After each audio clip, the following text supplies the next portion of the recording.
Once again, welcome back to the program. In a spiritual talks ਦੇ ਵਿੱਚ ਮੇਰੇ ਨਾਲ ਸਾਥ ਦੇ ਰਹੇ ਨੇ ਧਾਰਿਆ ਜੀ, ਜਿਹੜੇ ਕਿ ਇੱਕ ਸਪਿਰਿਚੁਅਲਿਸਟ ਨੇ। ਵੱਖਰੇ ਵੱਖਰੇ ਮੁੱਦਿਆਂ ਦੇ ਉੱਤੇ ਅਸੀਂ ਸਾਂਝ ਪਾ ਰਹੇ ਹਾਂ। ਅੱਜ ਦਾ ਵਿਸ਼ਾ ਜਿਸ ਦੇ ਬਾਰੇ ਅਸੀਂ ਗੱਲਬਾਤ ਕਰਨ ਜਾ ਰਹੇ, ਆਮ ਤੌਰ ਤੇ ਕਿਹਾ ਜਾਂਦਾ ਹੈ ਕਿ ਜੇਕਰ ਅਸੀਂ ਜੀਵਨ ਵਿੱਚ ਖੁਸ਼ੀ ਲਿਆਣੀ ਹੈ ਤਾਂ ਸਾਨੂੰ ਤਿਆਗਣਾ ਪਏਗਾ। ਲੇਕਿਨ ਹਰ ਇੱਕ ਵਿਅਕਤੀ ਕਿਸੇ ਨਾ ਕਿਸੇ ਕਿੱਤੇ ਵਿੱਚ ਜੁੜਿਆ ਹੋਇਆ ਹੈ। ਕਿੱਤੇ ਵਿੱਚ ਆਪਣਾ ਕੰਮ ਕਰਦੇ ਹੋਏ ਕਿਵੇਂ ਨਿਸਵਾਰਥ ਹੋਣਾ है, आओ इस बारे गलबात करते हैं धारिया जी नाल। Welcome to the programme. Thank you. So कोई भी हम काम करते हैं उसके अंदर आज स्वार्थ के साथ हम कर रहे हैं, हमारा स्वार्थ जो है दिन ब दिन बढ़ता जाता है जिस भी हम काम में जुड़े होते हैं। तो लास्ट टाइम हमने बात की थी कि निस्वार्थता जो है वो हमारे जीवन में होनी चाहिए। आहिस्ता आहिस्ता हम रिनाउंस करते रहें हर चीज़। अब ऐसा है कि मैं अपना काम छोड़ के नहीं जा सकता जंगलों में, वहाँ पे बैठ के मैं पूजा तप करूँ, जैसे आपने ये अपना जीवन जो है समर्पित कर दिया इस तरफ को। लेकिन हर एक व्यक्ति जो है चाहता है, खुशी चाहता है, घर में बच्चे हैं, बीवी है और काम काज जो है। अब उसमें निस्वार्थता जो आप बात कर रहे हैं वो कैसे लाई जा सकती है ताकि उसमें भी वो सफल रहे और अपने जीवन आध्यात्मिक तल के ऊपर भी वो एक अच्छा जीवन व्यतीत कर सके? जी, मेरे ख्याल से जो कर्तव्य होते हैं, अगर आप अपना बीवी को, बच्चों को एक कर्तव्य की तरफ से देखेंगे और उनको कर्तव्य की तरफ से बनाएंगे तो उसमें कोई स्वार्थ नहीं होगा। क्योंकि जैसे एक कार्य हो सकते हैं, एक ही कार्य है, हम आपको ये पानी दे रहे हैं जी। अगर हमारा मन में स्वार्थ है कि अगर हम ये पानी देंगे तो वो हमको अपना पानी देंगे, तो ये स्वार्थ है। अगर हम ये करेंगे सिर्फ आपको पिलाने के लिए, राइट, तो ये निस्वार्थ है, एक ही कार्य। तो इसका अर्थ ये है कि अगर आप हिमालय बैठेंगे आप वहाँ भी स्वार्थी हो सकते हैं, ठीक है।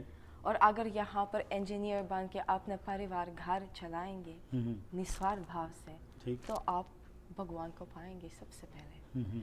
तो ये निस्वार्थ जो है, स्वार्थ और निस्वार्थ ये कार्य से कोई डिपेंडेंसी नहीं है, राइट। सिर्फ अपना भाव और मन सोच से डिपेंडेंट है। तो ये भावना कैसे इसको स्ट्रॉन्ग किया जा सकता है कि मैंने जो भी कर रहा हूँ उसके अंदर मेरे में निस्वार्थता की भावना जो है वो बढ़ती रहे? क्योंकि यहाँ पे तो तृष्णा बढ़ती है, निस्वार्थता नहीं, वो और तृष्णा होती है। एक चीज़ आती है तो इंसान जो है दूसरी चीज़ की तरफ बढ़ जाता है, तो वो जो संतुष्टि है वो नहीं रहती है, संतुलन जीवन नहीं रहता है। उसके बारे में बताइए कि आज एक आम व्यक्ति कैसे वो निस्वार्थता का कॉन्सेप्ट अपने जीवन में लागू करे? जी, यही पॉइंट है, यही बात है कि अगर निस्वार्थता अपने अंदर लाने के लिए हम अपने को सबसे पहले संतुष्टि देनी होगी। स्वार्थ उससे आता है कि असंतोष से स्वार्थ आता है, कि मुझे चाहिए, भूख से स्वार्थ आते हैं। ये भूख कहाँ से आ रहे हैं जी? कि ये शरीर आपका भूख है या कि ये आत्मा आपकी भूखी है? क्योंकि अगर हमारे अंदर खुश नहीं है, शांति तक भी नहीं है, तो हम स्वार्थ ही रखेंगे।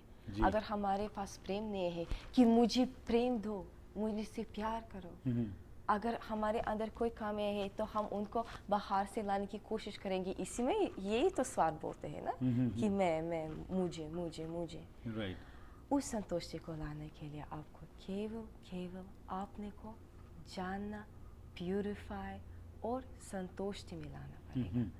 और कोई रास्ता नहीं है और कोई शब्द नहीं है, संतोष ही संतुष्ट है। हम उनको कैसे डिस्क्राइब करें संतुष्टि की? कोई बात नहीं है। शायद संतुष्टि ये है कि do not be unhappy about what you don't have, but be happy about what you do have. Right. Don't think, oh, I'm so hungry, I don't have even one roti. I think, okay, here I have some water. Right. Thank you, God, for this water. This is the भाव that इंसान को खुद लाना पड़ेगा अपने अंदर. This is the transformation process. It's not easy. You ask how?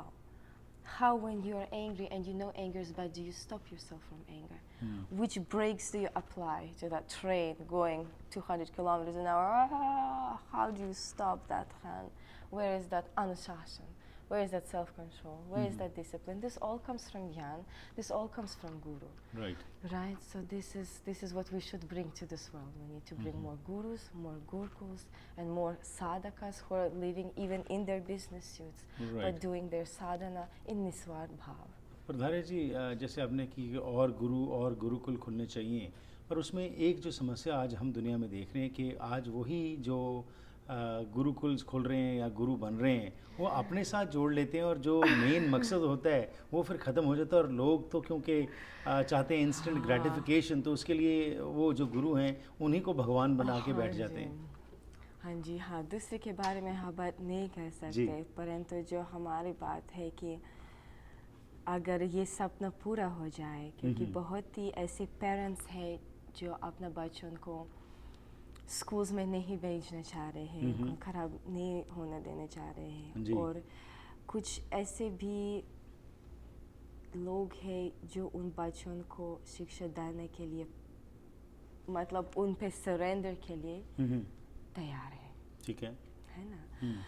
तो धीरे धीरे जो भगवान का सपना है, हम सिर्फ उसको पूर्ण करने आ रहे हैं। नहीं तो हमारा गुफा बहुत सुंदर है, आनंदित है।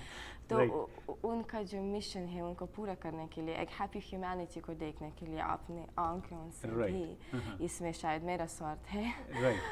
फिर हाँ, हम कुछ न कुछ ऑर्गेनाइजेशन बनाएंगे और कुछ न कुछ गुरुकुल बनाएंगे, शायद यही कनाडा में या वही हिमालय में, जहाँ हम ध्यान दे पाएंगे बच्चों को, अनाथ बच्चों को, किसी भी बच्चों को। राइट।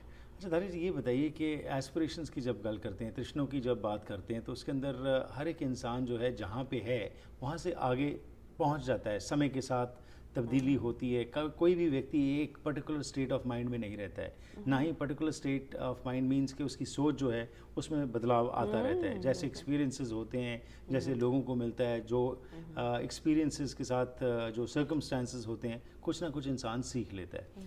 अब जब हम कहते हैं कि तृष्णा नहीं होनी चाहिए, अगर तृष्णा नहीं होगी तो क्या ये इंसान संसार जो है रुक नहीं जाएगा, ठप नहीं हो जाएगा? हर एक व्यक्ति जो अगर संतुष्ट है तो then there will be no development. और अगर डेवलपमेंट नहीं होगी तो जैसे मिसाल के तौर के ऊपर जैसे आबादी इतनी है आज, ठीक है, तो उसके लिए अभी हमें अनाज भी चाहिए। अनाज पैदा करने के लिए हमें और प्रोडक्शन की ज़रूरत है और मेहनत करने की ज़रूरत है। तो अगर ये कॉन्सेप्ट को हम इंट्रोड्यूस करें, अगर हर एक कोई व्यक्ति काम ऐसा करना कर दे। क्योंकि दो प्रकार के कार्य होते हैं ना। एक होती है कार्य कि असंतोषी से, इसका मतलब तृष्णा से, असंतोषी से अगर हम कार्य करेंगे तो वो स्वार्थी होगा। वो यही कैपिटलिज्म ही तो है। मी बिल्ड द कैपिटल, राइट? और अगर हम वो ही कार्य करेंगे पर संतोषी से, संतोषी से पूर्ण व्यक्ति लेजी नहीं बन जाता है कि बस मैं संतुष्ट हूँ, ओके ठीक है, अब वो करो जो करनी है। वो संतुष्टि नहीं है, ये भी स्वार्थ है।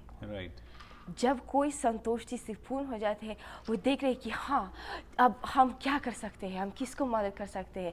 ठीक है, ये जो ड्रग्स पे एडिक्टेड है उनको मदद करेंगे, ये जो जेल्स में है उनको ज्ञान भी देंगे, ये भी बनाएंगे गुरु। फिर उनका कोई कार्य का अंत नहीं है। फिर वो 24 hours, I don't remember the last time I slept for more than 5 hours since arriving in Canada.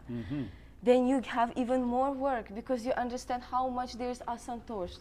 जो संतोष से पूर्ण व्यक्ति वो दूसरे का दुख देख सकते हैं और महसूस भी कर सकते हैं।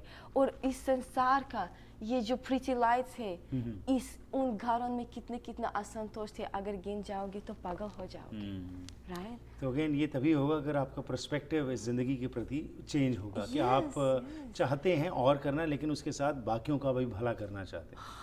हाँ, क्योंकि अपना संतुष्टि नहीं मिलती है। जब मैं 14 साल की लड़की थी, मैंने अपना दायरे में लिखी थी, मुझे याद भी नहीं था, अभी मैंने पढ़ी कि I was helping, there was one woman, elderly woman in a wheelchair trying to cross the road, and I was going the other way, and something made me turn around and grab her wheelchair and carry her across.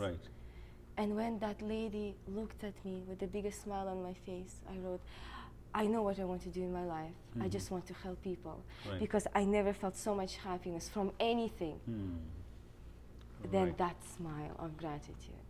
Then when we understand खुशियाँ कहाँ से आते हैं, we're still not talking about the right type of Santosh.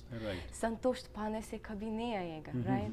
Santosh comes only from the goodness of your heart and you following your heart's voice. This is where Santosh comes from. बहुत बहुत धन्यवाद, thank you.